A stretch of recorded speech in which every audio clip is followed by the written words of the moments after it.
Si sir. Nakita ko na naman si sir. Sabi na nga ba, pag lumabas po ako sa office, makikita ko po si sir Ano eh. naman yan?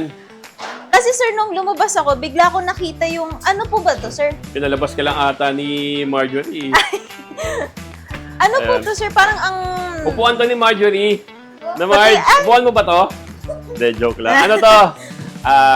Sa isang client, ano to? Pakita mo dyan. Banquet Wow. seat.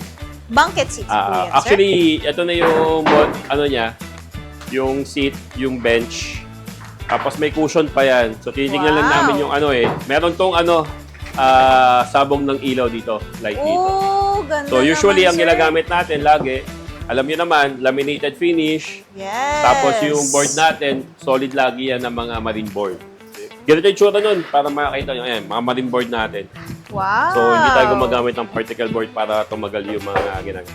Actually, may storage pa yan dito. Hindi pa nilalagyan ng push out to open eh. Ayan. Wow, may storage po talaga yung ating ano. Oo, ating para upuan. storage solution. Marami ka Wow. Hindi na upuan, maupo mo pa yan. Oh. Ang Yan. So, durable. nandito, ito naman yung gamit natin. Ginagawa ni Dencio. Ito naman yung ginagawang cushion niya.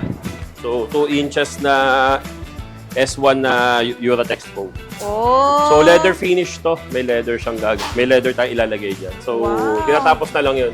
Pinabuild ko muna bago natin gawin yung cushion.